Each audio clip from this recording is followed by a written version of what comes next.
Imaginez un assistant de développement intelligent qui va simplifier votre vie de codeur. Eh bien, c'est le rôle du tout nouveau DeepSeek Engineer V2. Ce modèle IA open source propose une interface terminale interactive pour le codage et intègre des opérations de fichiers intelligentes, une analyse avancée du code, ainsi qu'une assistance au développement par conversion naturelle et appel de fonctions. En somme, il a été conçu pour aider les développeurs du début jusqu'à la fin du projet. Engineer V2 s'appuie sur les modèles DeepSeek, spécialisés dans le code, conçus pour générer du code de façon organisée. Il peut lire et écrire des fichiers, analyser du code existant et suggérer des améliorations. En pratique, la version 2.0 passe d'un format de réponse JSON rigide à un système d'appel de fonctions natifs. Cela permet une conversation plus naturelle avec l'intelligence artificielle et des manipulations de fichiers automatiques. Et surtout, beaucoup plus fiable. Mais parlons un petit peu de ce qu'il a dans le ventre. DeepSeek Engineer V2 repose sur un très grand modèle de langage adapté au code. Par exemple, la famille DeepSeek LLM inclut un modèle de 67 milliards de paramètres, entraîné sur plus de 2 billions de tokens. Il obtient des scores remarquables sur les benchmarks de programmation. Par exemple, plus de 73% de réussite sur le benchmark Human Eval, un benchmark basé sur les problèmes de codage. La documentation indique que ses performances seraient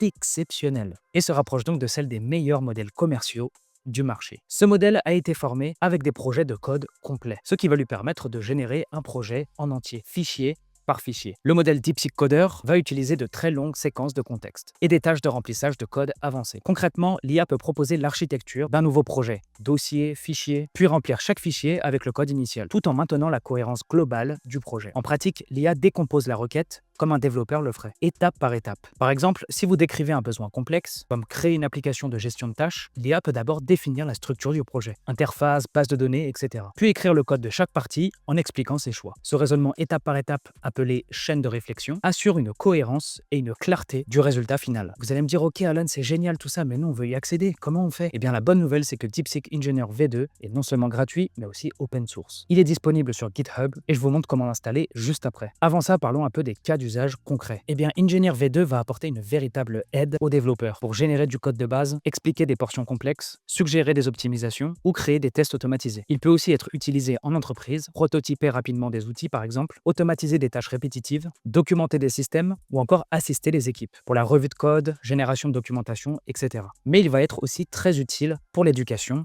et la formation. Il pourra servir de tuteur interactif pour les étudiants en informatique, produire des exemples de code pédagogiques et guider pas à pas l'apprentissage du développement. Dans tous ces contextes, son accès libre et sa rapidité d'exécution le rendent particulièrement attractif pour la communauté informatique. Dernier point, les performances. Engineer V2 profite des dernières avancées du modèle DeepSeek. Par exemple, la dernière version DeepSeek R1.0528, d'ailleurs je vous ai fait une vidéo complète dessus que je vous invite à aller voir, franchement ça vaut le détour. Ce modèle de base atteint environ 87,5% de réussite au test AIME de mathématiques et 73,3% sur le benchmark Live Code Bench. Ces chiffres montrent bien que Engineer V2 rivalise avec les meilleurs modèles du moment, tout en restant gratuite et ouverte. Bon, trêve de plaisanterie, trêve de blabla, on va maintenant se rendre sur mon PC pour que je vous montre comment l'installer et ensuite on va tester tout ça. Petite pause rapide pour vous parler de Lovable 2.0. C'est l'outil que j'utilise pour faire du vibe coding et honnêtement, c'est juste incroyable. Pas besoin d'être un expert en code, tout est ultra simple, ultra fluide. Tu poses ton idée, Lovable te construit la base en quelques secondes. Et derrière, tu peux éditer tout visuellement sans perdre de temps. Franchement, j'ai testé ça sur pas mal d'outils comme Bol.new par exemple et Lovable 2.0 est clairement au-dessus. Beaucoup plus rapide, plus propre et surtout plus fun à utiliser. Si vous voulez le tester par vous-même gratuitement, j'ai mis mon lien d'affilié en description. Et vous verrez, même en partant de zéro, vous pouvez sortir des projets vraiment très stylés. D'ailleurs, je vous ai fait une vidéo complète sur Lovable 2.0 que je vous invite à regarder. Allez, je vous embête pas plus. On se retrouve donc sur github.com,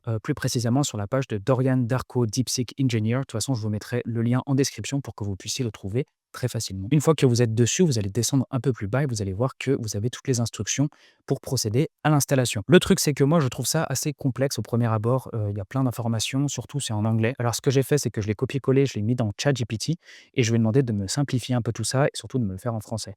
Donc, on va se retrouver sur ma page Notion qui est ici et vous allez avoir les instructions beaucoup plus faciles. Là, on peut voir qu'en 4 étapes, c'est plié. Donc, ce qu'on va faire, c'est qu'on va aussi ouvrir le terminal à côté. Donc, on a le terminal qui est sur le côté et on va procéder déjà à la première étape qui va être cloner le projet. Donc là, je vais faire copier, on va faire coller à l'intérieur du terminal et on va commencer à cloner la page. On va procéder directement à la deuxième étape. Donc là, on va faire copier pareil, coller. Donc vous voyez, c'est très très simple, c'est juste copier, coller, copier, coller. Voilà, on peut voir que c'est bien téléchargé, super. On va donc passer à la troisième étape qui est de créer l'environnement virtuel. Pareil, copier, coller. Voilà, c'est fait. Et ensuite, quatrième étape, et c'est là où vous allez devoir entrer votre clé API DeepSeek. Donc pour ceci, on va se rendre sur DeepSeek. Voilà, vous pouvez vous rendre dessus. On va aller directement sur l'API. Moi, on peut voir que il y a très longtemps, j'avais mis 5 dollars dessus. Ce mois-ci, et pourtant j'utilise beaucoup DeepSeek, j'ai dépensé que 0,02 dollars. Donc n'hésitez pas, mettez 5, 10 dollars pour faire vos tests. Une fois que c'est fait, on va faire Create New API Key. Donc là, moi, en l'occurrence, je l'avais déjà fait. Voilà, Engineer V2, ma clé API est ici. Une fois que c'est fait, vous allez devoir placer votre clé API ici. Donc pour être sûr de ne pas faire d'erreur, moi, j'ai demandé à ChatGPT de me le faire. Donc là, je vais simplement donner ma clé API que je vais supprimer après et la requête, donc Echo, DeepSeek, etc. Je vais demander de me le faire. Comme ça, j'ai juste à copier. Ça évite les erreurs parce que c'est vite arrivé, un petit espace, un petit point par-ci, par-là. Et après, ça commence à faire n'importe quoi. Donc je fais copier, on va le rentrer à l'intérieur. Voilà, normalement, c'est fait. Et ensuite, on va lancer DeepSeek Engineer. Et oui, c'est l'heure de le lancer. Donc pareil, je fais copier, on va continuer, voilà. Là, c'est en train de s'installer, tout gentiment. Et voilà, vous avez donc accès à DeepSeek Engineer V2 en quelques secondes. C'est pas bien ça? Donc maintenant que c'est fait, on va tester tout ça. On va tester tout ça tout simplement. Donc j'ai demandé à ChatGPT de me générer un code Python à tester donc pour calculateur.py. Donc ce qui va se passer, c'est qu'on va créer calculateur.py. Là, il nous a donné un code Python. On va se rendre donc sur Tony. Une fois que c'est fait, on va coller le code qui est juste ici et on va le mettre sur notre bureau tout simplement. On va l'appeler calculator, voilà, on va le mettre sur le bureau, desktop, et on va faire save. Ce qui va se passer ensuite, on va prendre calculator.py et on va le mettre à l'intérieur, voilà. Donc là, on peut voir que directement, on a le chemin vers calculator.py et on va coller le prompt que nous a donné ChatGPT. Donc, can you read calculator.py and generate unit test for all its methods? Donc là, on va voir ce qu'il va nous faire à partir de ça. Read the file, analyze the code, identify the classes and methods that need testing, blablabla.